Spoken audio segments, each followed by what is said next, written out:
Hey guys, welcome back to my channel. It's Chazzy Lee Storyteller, and we're gonna keep it rolling. I have a great one from New Orleans.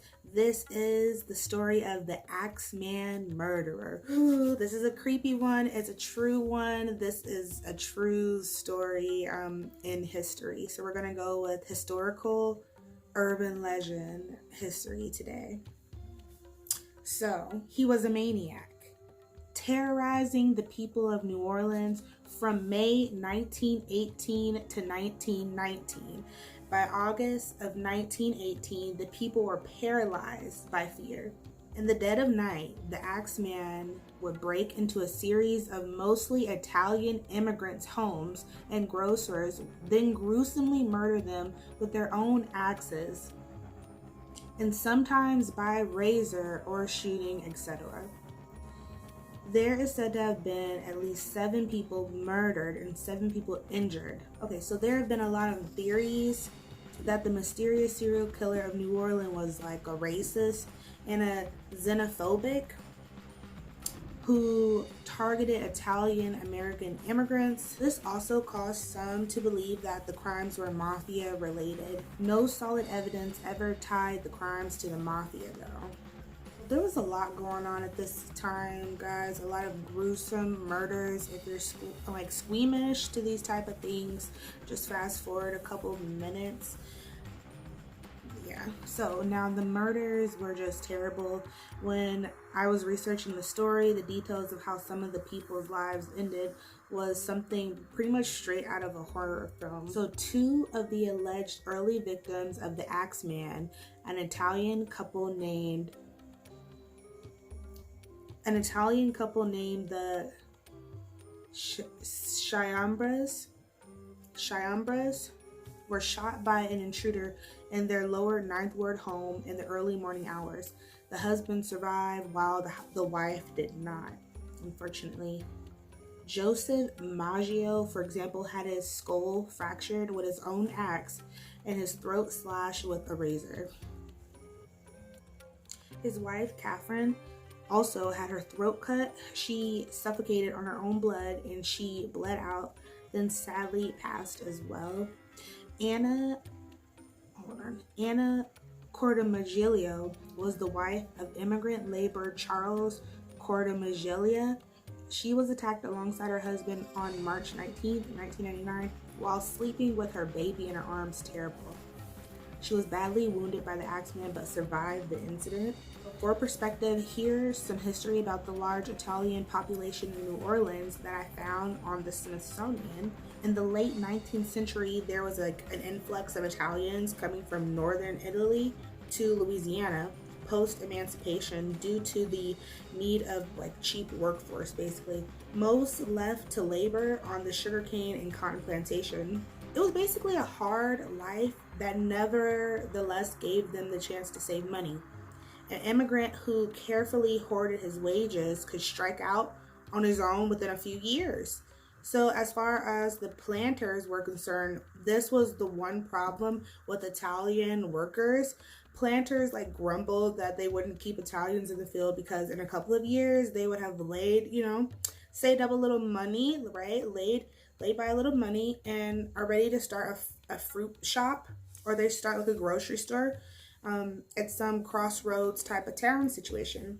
By 1900, small Italian-owned businesses had sprung up all over New Orleans at this time, but the commercial success of the Sicilian Italian immigrants couldn't protect them from the racial prejudices of the American South.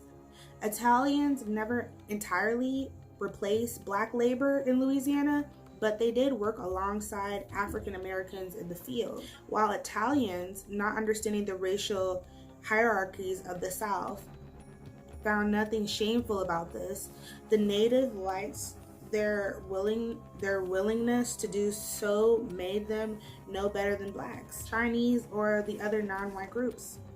Sicilians were often considered not white at all. Nothing but, which is such a weird, guys, I don't know. They would call them black Dagos, like Dagoes. But yeah, they would not consider them white. African American laborers distinguished between white and Italians and treated their fellow workers with, as one described it, as sometimes contemptuous, sometimes friendly, first name familiarity. Actually, they would never have dared employ with other whites. So the notion that Dagos were no better than Negroes helps account for growing prejudice against Italian immigrants in the 1870s and the 1880s. They faced suspicion and the occasional lynch mob, even. In 1929, a New Orleans judge expressed a common view of most Sicilians in New Orleans as of a thoroughly undesirable character. Terrible. Largely composed of the most vicious, ignorant, degraded, and filthy paupers was something more than admixture of the criminal element. That's crazy. So basically, they had a lot of negative things to say. By the early 20th century, Italians were taking over the corner grocery store business. They owned only 7% of grocery stores in New Orleans in 1880, but by 1900s, 19% were Italian owned, and by 1920, they were in half of all groceries in the city. By 1920, that's crazy. There have been many conspiracies why the New Orleans Axeman targeted Sicilian immigrants, one being that he was a racist and hated to see the Italians starting grocery stores and businesses in the South. Hater. There were so many murders and violent crimes going on throughout the city at this time. The police and men of the city were on high alert all through the night. The city was so spooked, especially after a newsletter from the serial killer himself was published in a newspaper. Guys, this is what this letter said. They have never caught me, and they never will. They have never seen me, for I am invisible. Even as the ether that surrounds your earth, I am not a human being, but a spirit and a demon from the hottest hell. I am what you New Orleans and your foolish police call the Axeman. Now, to be exact, by 12:15 on next Tuesday night, I'm going to pass over New Orleans. In my infinite mercy, I'm going to make a little proposition to you people. And here it is. I am very fond of jazz music, and I swear by all the devils in the nether regions that every person shall be spared in whose home a jazz band is in full swing at the time I have mentioned. One thing is certain, and that is that some of your people who do not jazz it out on the specific Tuesday night will get the axe. My gosh. Oh my gosh. This is what the man sent to the newspaper, guys. It is said that every house, every club, everywhere in the city was playing jazz music, and there were no murders that night. So yeah, everybody was just jazzing it out. They had their music going. They were partying that whole night just to basically avoid getting the axe from the Axeman. So a serial killer who loves jazz music, I guess. So guys, this is a couple of things I found on the internet about this man. The Axeman murderer gained so much popularity that there was even songs made about him. Joseph DeVia, The Mysterious Axeman's Jazz, in 1919. That's a song that was really popular, that was made because of this era of what was going on, this era of time, and this guy going around killing people. The Axeman, unfortunately, was never found. There were a few suspects over time.